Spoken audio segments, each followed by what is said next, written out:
Hello all, welcome to another session on VLSI design. So this session we are going to study the concepts on subsystem design process. Okay, so come on, let's start it. Right, so we'll have something like illustration of design process. So before going to the illustration of design process, so we'll start with understanding the design of the system. So when you want to design some system, say in terms of VLSI, say you are an hardware engineer, so and you want to design a new say something like a microprocessor or a microcontroller. Okay, so you are going to design some 8086 processor. Okay, I'm taking this example because you already studied 8086. For that reason I will take this example. So you need to design and develop architecture and the design for your 8086 processor. So what is the first thing you want to do? So first thing is you will make a blueprint first. So just like, okay, this is my processor and these are the things which will go inside this processor. Okay, so once you made up all those things, you will try to break down. You cannot just try and design the things just like that. Okay, you can just go and design everything at a time. So what you will do is you will try to break down the things into smaller pieces. Okay, so you go to break down the things in smaller pieces.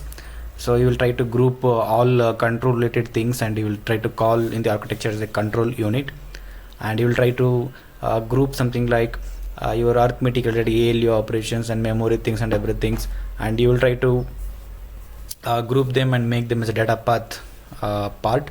So like that you will try to group them and you will try to make them as subsystems.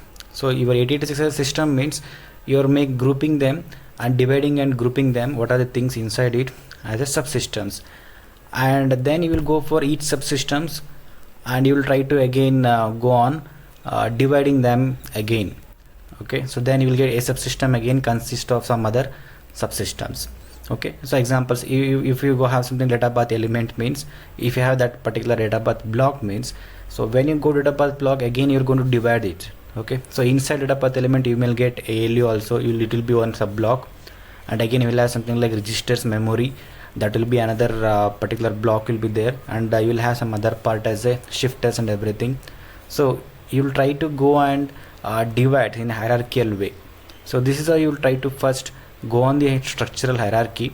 So then you start with the leaf cells. So when you go on dividing the things, so finally you will end up with the last final subsystem things, so that we call as the leaf cells. Okay, so understood. So you will try to go for system design, you will try to divide them in a hierarchical manner. Okay, so just like your subsystems, and each subsystems again you are going to in turn divide them so that it can be designed individually. Okay, so we'll just discuss the same concept here.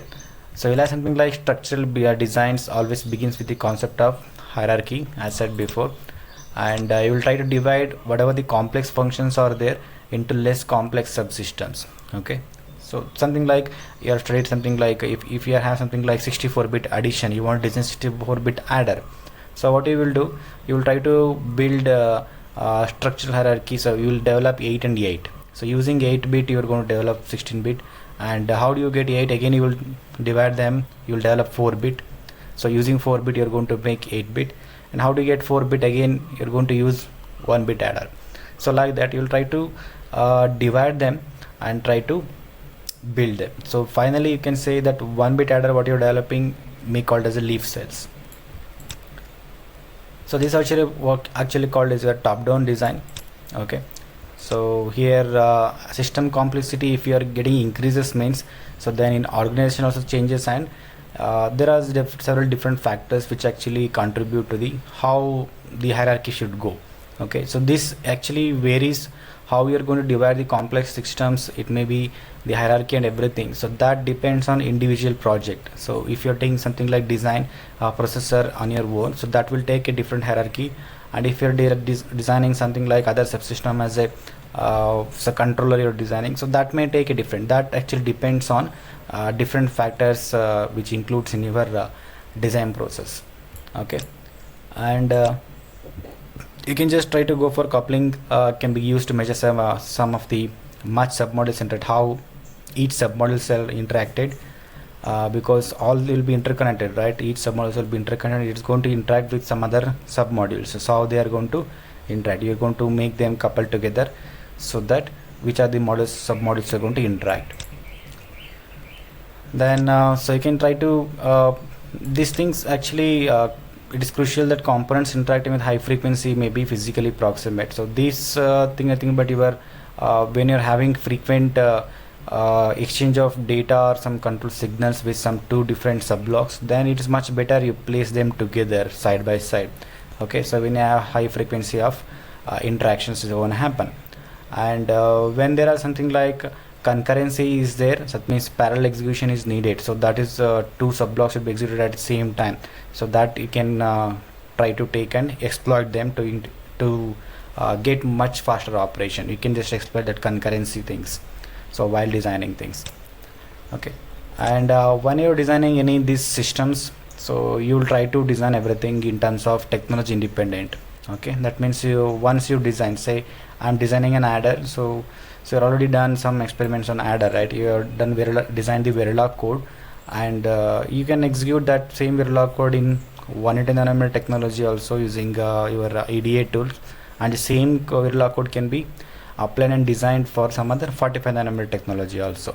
So whatever design you are doing, so that must be usually try to make it as technology independent so that it can be used for other technology. Because so once you have designed something and for particular technology, and for 1 or 2 years it is same thing is not going to apply for some other new technology means, so whatever the things you have invested for that, it's going to become waste. So you should try to make sure that it is independent of the description. Okay, right. So the next thing is will come for a concept of regularity. So regularity is nothing but we have a concept regularity, modularity, and everything will come. So for you people, we have a regularity concept introduced for you. So regularity, we can say that so total number of transistors on the chip divided by so number of transistors circuits that must be designed in detail. So this we can just try to compare. So just like say suppose you are actually building some wall for a room, okay, or you are building a room, okay, you are constructing a room and you are using different types of bricks. Okay, say one red color brick is there, okay, and another brick you are using something like a cement blocks you are using, and you may have using something like hollow bricks also. So and all these things, bricks and everything, will be developed by yourself.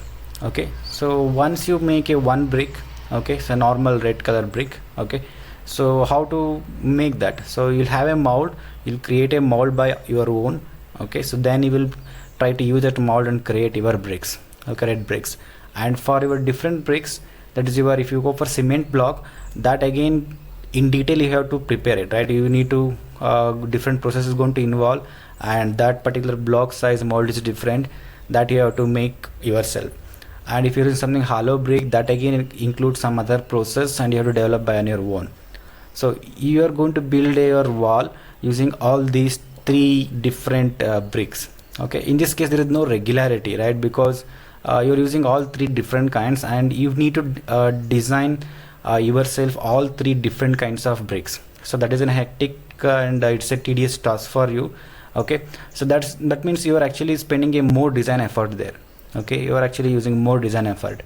At the same time, suppose the same construction of the things you are compared with some other example, so where you are using only one particular type of bricks, so you are using only red bricks, and in this case you are only designing on your own with effort that particular red brick mold and how to make them.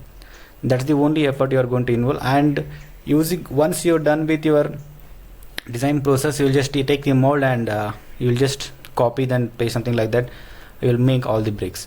So in this case, when you compare both example here, the design effort for the first one, so where you have using different kinds of bricks, okay, so there the design effort is more, okay, and that is something like irregular there, because you are using irregular type of blocks there. Okay, when you see the wall there, you can see irregularity there. Okay, And when you see for other example, the second example, so where you're using only one particular type of brick, so there you can see the design effort is less. Okay, at the same time you have something like regular in structure when you see the wall. Okay, so just like that, so when you go into silicon or design your process, so what are the total number of transistors on the chip is there, say 1 billion is there, and how many transistors are designed in detail. So if you are something like 2, 3, 4 transistors are designed in detail, and you're just reusing those transistors and interconnecting them, so that means that's the how you can say how many number of transistors in circuit must be designed in details. Okay, so usually this regularity must be high. That means this detail design number of circuits whatever you're using should be less, so that means the regularity will be increasing. So regularity should be as high as possible to minimize the design effort required for any systems. Okay, so the next thing, so we have something like a subsystem we are discussing here, that is something like 4-bit arithmetic processor. Okay, so in this we can say, so this here structure you can see how you can see this the general arrangement how it looks like. So we'll have something like a memory block, and we'll have ALU or registers. So this type of things you're already seeing in so many other subjects, right? Embedded system and other things. Okay, so you'll have memory, you will have ALU and registers. This we call as a data path element. You will have something like control block will be there, and you'll have something like IO block, and all these things will be interconnected using different buses. So we'll have control bus, we'll have address bus and address bus and control bus. Okay, so where all these 4 blocks will be interacted, okay, and controlled. Right, so now the one major thing we can see is, so when we have different blocks, so and you want to all different blocks should be communicated with each other to efficiently make a system, right, or a subsystem. So how they can be interconnected and exchange information, so they should be connected using something like a communication path or strategy. So we'll have something like bus architecture for that. Okay, so this we can see, so this is strategy, we can go for it. We have a data path element, say example it may be ALU, shift register, whatever, and you can have one type of something like you can apply input at the one particular port, and you can take output at the another port. Okay, and it's your control signal. Or you can also go for another strategy where you have one single port, and you can actually use something like a bidirectional port, where this is same input also going in the same port, and you're getting the output from the same port. So this is strategy 2 and strategy 1. You can access both strategy. So this is how the different category you can see. And come to the bus architecture, we will discuss 3 different architecture: 1 bus, 2 bus and 3 bus architecture. Okay, so this is your 1 bus architecture. So where you have ALU is there, and you have registers, and you have shifter. Okay, so what we are trying to do is here, so if you try to execute one particular instruction, okay, say something you want to add 2 numbers, so what will happen? So the first thing is, so we have only 1 bus, so all these 3 different blocks are interconnected using only one single bus architecture. So in this case, so the first operand should be fetched to the ALU, and that will be in memory location as registers. So first thing is you're going to fetch operand from register to ALU. Okay, so first operand will be going here. Okay, so you want to add A and B. Okay, and so store the result. So A will be fetched to ALU, so then that requires 1 clock cycle, and you're going to pick up a second operand in the next cycle, and when you get the second cycle, it's going to add them. Okay, so add them, and whatever result is there, result will be stored in ALU itself. Okay, so then that includes second clock cycles, and the result is passed through shifter and stored in the registers. Okay, in the next cycle, whatever the result is there in ALU, okay, that will be shifted to, and it will be passed to the shifter, and it will be stored in the register. Okay, so this is how you can just see the data flow here for a 1 bus architecture. So you need something like 3 clock cycles here. Okay, 1 to fetch A, so then while fetching B, it is going to add and get the results in ALU itself, and the next stage you are going to clock, you have to have the shifter, and it's going to store in the result in the register. So this is your 1 bus architecture for you. And coming to the second 2 bus architecture, So this is how two bus architecture looks like. You will have two buses now. So bus A will be there and bus B will be there, and this is how they will be interconnected. Okay, so registers can access two buses simultaneously. Okay, and ALU you're going to given from bus A and bus B is also connected. So and your output is connected to bus B. So one output is actually using your S here. So in this case, since two buses are available in one single clock cycles, A can be accessed and B can be accessed. So okay, in one clock cycle A is also available, B is also available, and so for that you are having something like result is going to be stored here. And since in the first clock cycle this bus B is already used by B data, so this actually S cannot pass through here. Okay, you cannot use as output here. It's actually reading here. You cannot write use the bus as a writing thing. Okay, so now, so in the next clock cycle, so whatever result is there, that will be shifted to the shifter and it is going to be stored in the register. So total you can see here you are using around 2 clock cycles is necessary in this case. Okay, so what advantage is since we have two bus, so registers A and B are simultaneously actually are going to access. So this is your two bus architecture. So then we have something like three bus architecture. So this is how three bus architecture, where you have A bus is there, you can say B bus is there, and you will have another bus for shifter also. So we have three buses are available.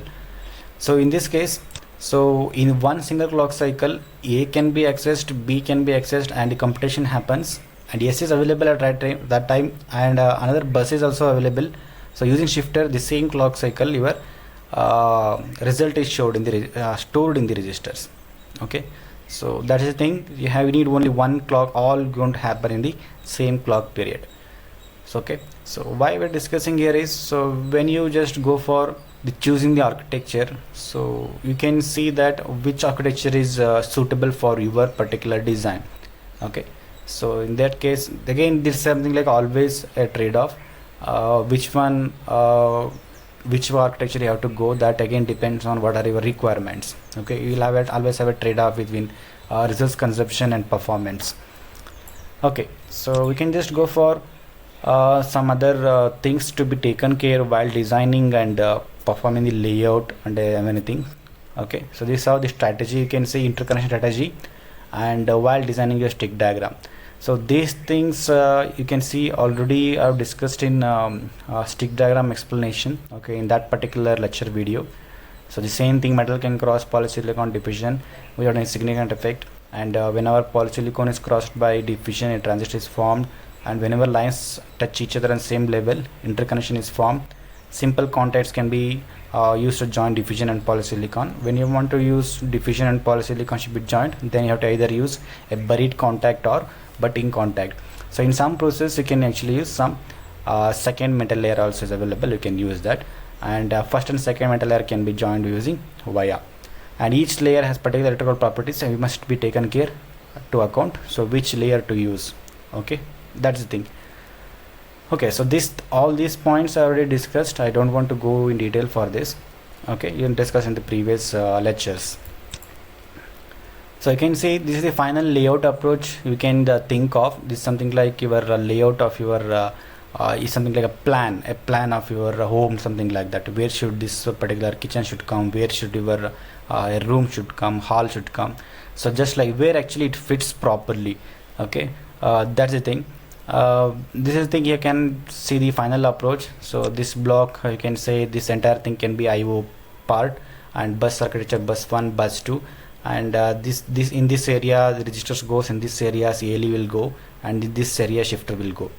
Okay, so because this is communicating with this ALU and this is communicating with VLO, so this is the best way, right? You cannot just bring IO here and shifter here. Okay, that will be not a good approach, because so which is ever related, you need to bring them together first, right? That's the thing. Okay, so this entire thing will be connected to your system bus. This is a sub block, you can say. Okay, this is tentative floor plan for your data path, for data path, right? So we have another concept called data path element. So we have shifter. We studied something like shifter, right? What are the actual need of a shifter. So the shifter means it's going to shift your data, right? So you already seen something like controller and processor yesterday, something like rotate, or sorry, left shift, okay, right shift and left shift. So it's going to shift your data by 1 bit to right or left, through carry, without carry, something like that. Okay, so just like how do we design a shifter so that your data is going to be shifted by some amount. Okay, so this we can see. So this can be done using something like crossbar switches. Okay, so where your crossbar switches is nothing but you are using your transistor as a switches, and you're connecting in a matrix fashion. Okay, that you will see from now. Okay, so in this sake we can try to design something like a 4 crossbar switches. Okay, and 4 cross 4 means we'll have 16 transistors we are going to use as a pass transistors as a control signal also, that we can have control signal as SW00 to SW15. So 16 switches will be there, and the control signals will be 00 to 16. Okay, so we'll try to go for how the connections looks like.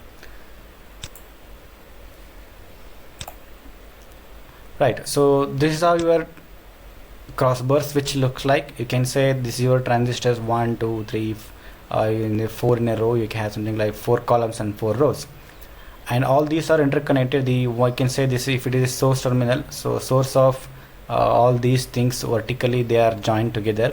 Okay, and they will be taking your inputs. Okay, so just like this, so in 0, in 1, so in 2 and in 3. Okay, and all your drain terminals horizontally they will be shorted, and we will take them as a output line. So out 0, say out 1, out 2 and out 3. So what we exactly doing is, so this line, whatever this line is there, so this input line can be connected to any of the output lines. Okay, any of the output lines. So just by controlling your switches here. Okay, suppose I need IN1, whatever the data present in, I'm going to feed in IN1, so that can be provided, okay, to either in output 0 line or out 1 line or out 2 line or out 3 line. Okay, so if I want IN1 to come follow the path of output 2, so if I applying 1 here, so this 1 should appear at out 2, same 1. So what I will do is I will just control the switches. So we shall see how this can be controlled. So first thing we will try to apply some data. So suppose I have something like 1001 is there. Okay, and I am going to try to switch on this particular SW00. The first switch is turned on and all other switches are off. So what happens in this condition? So this will be on, and that will actually make your essential 1 to flow through like this, and it's going to pass here and it will going to appear at output 0. Okay, so this 1 IN0 will be available at out 0. Okay, right, and similarly suppose I will try to switch on this one. So in that case, your 0 IN2 will be available at out 2.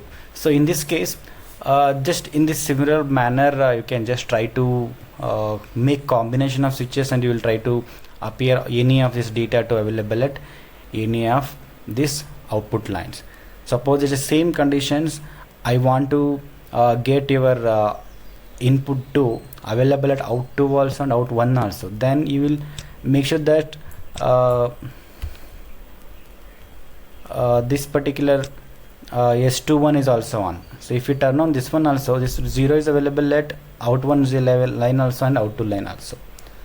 So this is simple, and you are trying to alter this, and by making certain modification in this matrix 4x4 crossbar switch, we can try to make or build a 4-bit shift register. Okay, so we'll try to see how this is. So this is your actually 4x4 barrel shifter. This is how it looks like in your textbook. So you can just simply follow the method. So I will show you how to write easily why for your exam purpose. Okay, so you can easily write this particular circuit, okay, crossbar switch.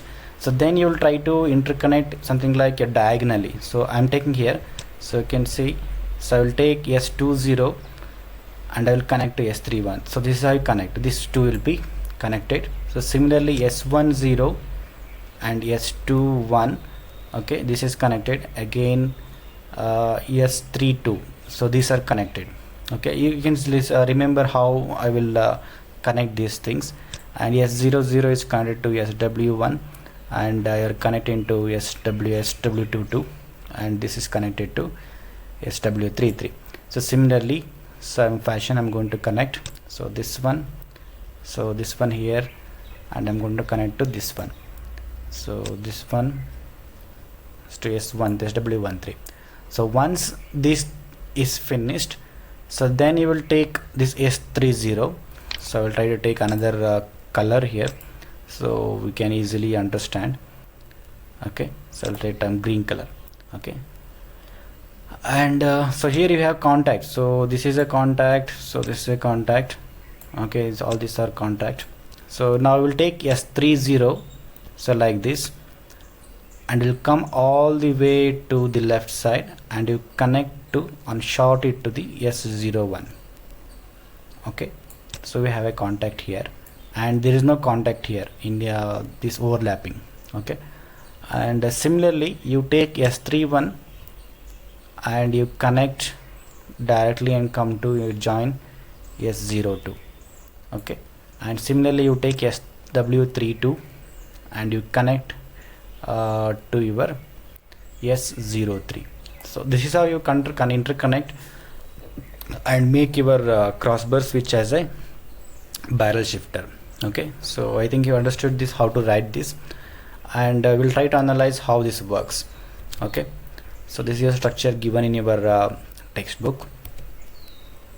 Okay, so now we'll try to understand the concept here. So this is our barrel shifter, what you written just right now, and I have named here some each transistor, say 1 2 3 4 and 5 6 7 8 9 10 11 12 up to 16.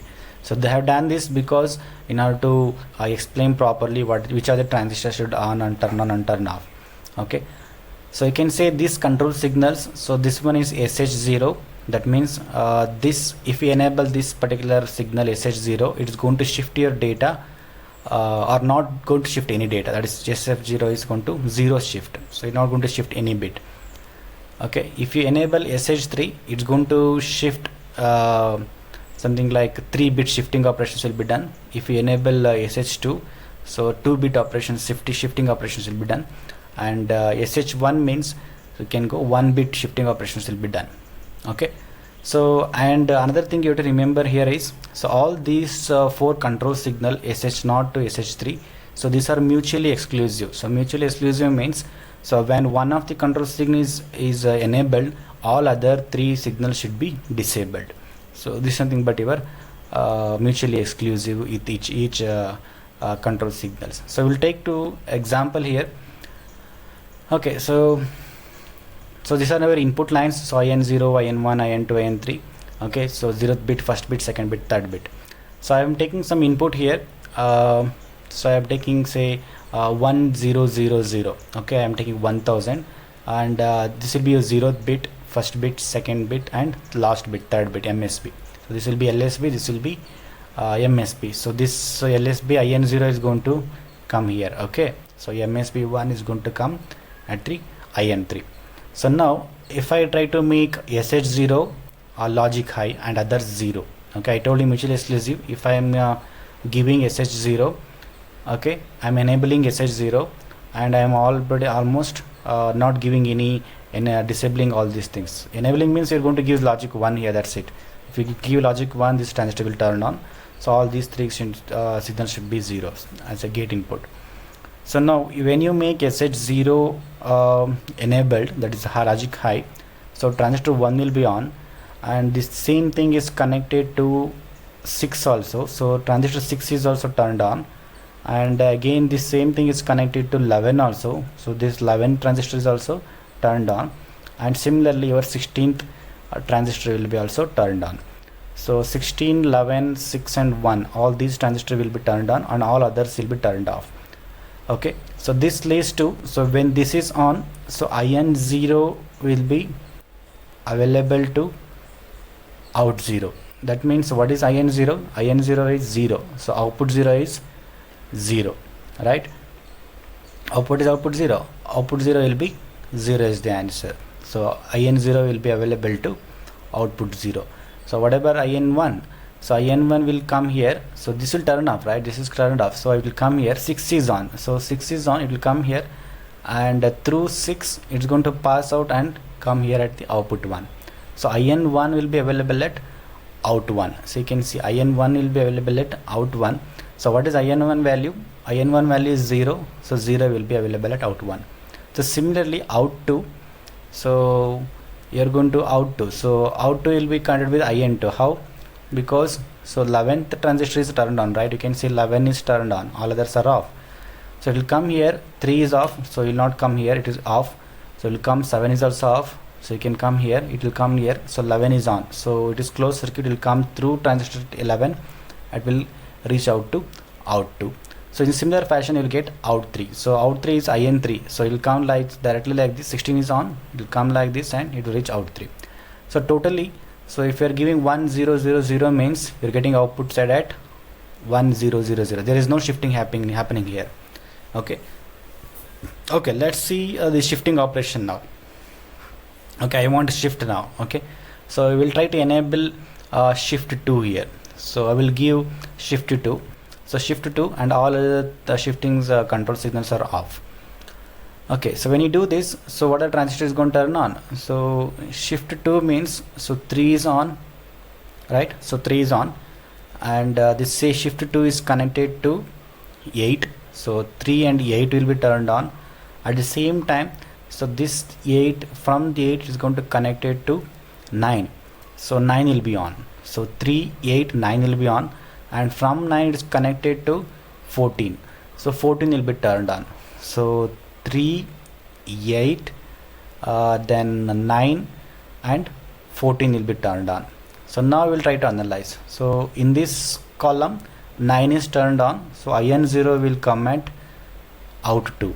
So IN0 will come at out 2. So what is IN0? IN0 is 0, so it will come at out 2. So then, so what is the second column? IN1. So IN1 will come here, so 14 is on, so it will come at out 3. So IN1 will come at out 3. So what is IN1? 0 again, so 0 will appear at out 3. So output 3 here. Okay, so this will be IN0, this will be IN1. So then what about SH2? So this is the first one is on, 3 is on, so IN2 will be available at out 0. So IN2 will be available at out 0. So what is IN2? IN2 is again 0, so this will be available at out 0. So then come for in IN input 3. So in this case 8 is actually available. This is coming here and it is going to go from out 1. So in this case what will happen? So the 1 will appear at out 1. So out 1 will appear. So totally you can see, so 1 0 0 0 is there and you are getting 0 0 1 0. That means you can see 2 bit has been shifted. Okay, so this 1 is shifted with 1 shift, second shift. Okay, so it has been shifted by 2 bit. So this is how you can also check yourself with the same example for enabling SH3 and SH1 also by yourself. So this will be how is going to work your barrel shifter, right? So this is your own possible stick diagram for your barrel shifter. Okay, so this are we'll stop at this instant, and we will try to continue the next other systems, something like adder elements and everything in the further classes. Okay, so thank you.